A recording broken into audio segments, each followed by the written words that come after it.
Bonjour à tous, ce tuto a pour vocation de réviser l'impact des heures supplémentaires sur le calcul des cotisations ou des éléments du bulletin de paie en 2019 et 2020 tant que la réglementation n'a pas changé.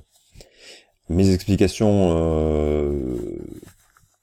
prendront comme base un salaire d'un salarié, Hugo Boss, qui travaille dans un cabinet d'expertise comptable et qui dépend de la convention 3020 cabinet d'expertise comptable et commissaire aux comptes. Donc ce salarié a un contrat de travail de 40 heures par mois, c'est-à-dire structurellement il doit effectuer 40 heures de travail. Et donc il présente des heures sup perpétuelles, c'est-à-dire que chaque mois il va avoir des heures sup, auquel cas elles sont dites, ces heures sup sont dites heures sup structurelles. Le salarié travaille 40 heures par mois, donc il fait 35 heures, le temps légal de travail est de 35 heures, donc il fait structurellement 5 heures supplémentaires. Dans cette convention collective, les heures de 35 à 39 heures sont rémunérées à 10%, et les heures au-delà, l'heure suivante va être rémunérée à 25%.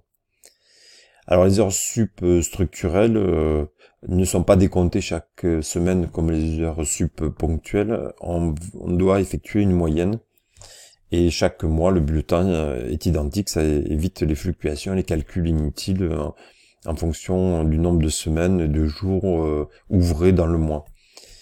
Donc les 17h33 correspondent aux 4 heures rémunérées à 10%. Et la moyenne se fait 4 heures fois 52 semaines divisé par 12 mois. Ça donne 17,33 €. Et on fait la même chose pour les heures sup structurées à 25%. Une heure va être rémunérée à 25%. Donc on va faire la moyenne. 1 heure fois 52 semaines divisé par 12. Et ça donne 4h33. Le taux de rémunération ne pose pas de problème puisque le premier est majoré de 10%, c'est-à-dire on fait 11,7346 fois 1,1, et le deuxième est une rémunération, voilà, il n'est pas difficile non plus puisque c'est 11,7346 fois 1,25. Voilà, donc son salaire est de 2067 € et on remarque voilà qu'on va le retrouver dans le calcul des cotisations en base, sauf exceptions de base qui sont spécifiques comme celle de CSG-CRDS. Alors, sans rentrer dans le détail de l'ensemble des cotisations, on va mesurer l'impact de ces heures supplémentaires sur le calcul de la CSG-CRDS. Bon, le calcul de la CSG-CRDS va présenter une ligne supplémentaire quand le salarié fait des heures supplémentaires parce que du fait d'un certain avantage fiscal, puisqu'elles sont défiscalisées pour le salarié, il y a aussi des réductions de charges salariales. Eh bien, le CSG-CRDS qui ont pour base le montant des heures supplémentaires, c'est-à-dire 223,70 plus 63,51, va être réintégré pour la déclaration fiscale. Donc c'est pour ça qu'on va avoir un calcul CSG, CRDS non imposable à l'impôt sur le revenu, mais hors, donc CSG, pardon, pas CRDS, hors heures sup.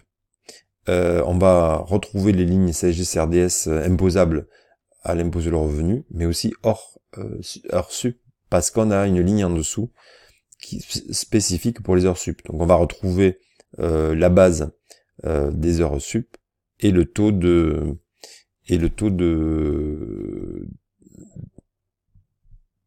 cotisation qui est le cumul des deux, 6,80 et 2,9. Voilà, donc si on reprend le calcul de la CGCRDS, ben on retrouve toujours la même chose, le salaire de base 1779 avec un abattement de 1,75%, et auquel on va rajouter la complémentaire santé part employeur de la complémentaire santé qui a été prise en charge de 21 €. Voilà, donc là le calcul est classique pour les heures. Donc pour la part de CSG-CRDS calculée sur les heures supplémentaires, on voit que on a l'addition de ces deux sommes sans abattement de 1,75% comme sur le salaire de base.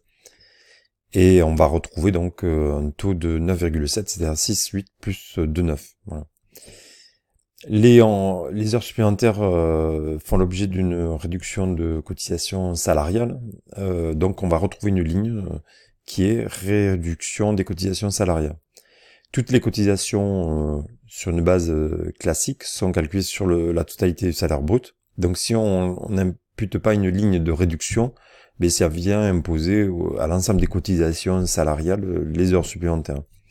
Donc pour éviter des calculs trop complexes, tels qu'on a vu dans la CSG-CRDS, eh bien les calculs se font pour toutes les cotisations avec ces heures supplémentaires, et ensuite on a une ligne de réduction. Dans le passé, il y avait déjà eu des réductions d'heures de cotisation, et le mécanisme était le même. Donc ici on retrouve en base le montant des heures sup payées pour ce mois-ci à Hugo Boss. Le taux de 11,31 correspond à un certain nombre de taux de cotisation salariale. Voilà. Donc il est toujours fourni. Et on aura donc une réduction de 32,48 € pour le salarié. Sur les heures supplémentaires vont impacter également une autre ligne qui est devenue importante, qui est le PAS, le prélèvement à la source. Ici, le taux neutre est de 5%. Donc je le rappelle, c'est l'avance de l'impôt sur le revenu qui est faite par le salarié et qui sera imputée sur l'impôt sur le revenu dû pour son foyer fiscal et pour lui-même au titre de l'année du bulletin. Ici, c'est 2019.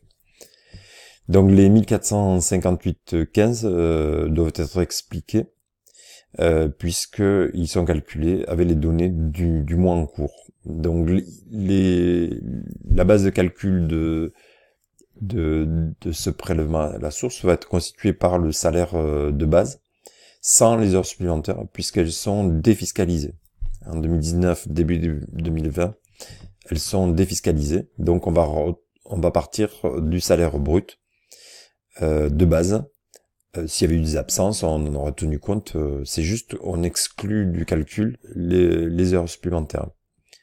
Alors comme dans le cas traditionnel, on va soustraire les cotisations salariales, 421,33, et on va réintégrer de manière classique la CSG-CRDS qui est imposable à l'impôt sur le revenu, donc 51,32. Mais ici, l'ensemble des CSG-CRDS qui sont calculés sur ces heures supplémentaires, eh bien, vont être aussi à réintégrer. Donc, on va réintégrer 51,32 et 27,37. Parfois, on a une ligne qui apparaît, qui donne le montant à réintégrer également, puisque la part employeur de la complémentaire santé va être également imposable à l'impôt sur le revenu.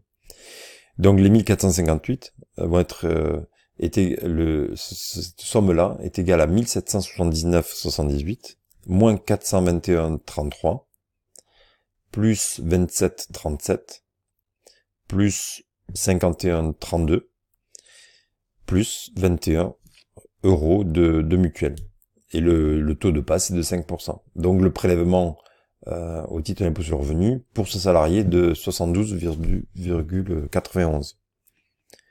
Voilà l'impact des heures supplémentaires sur le bulletin de paie en 2019 et début 2020 jusqu'au prochain changement. Voilà, merci beaucoup. Au revoir.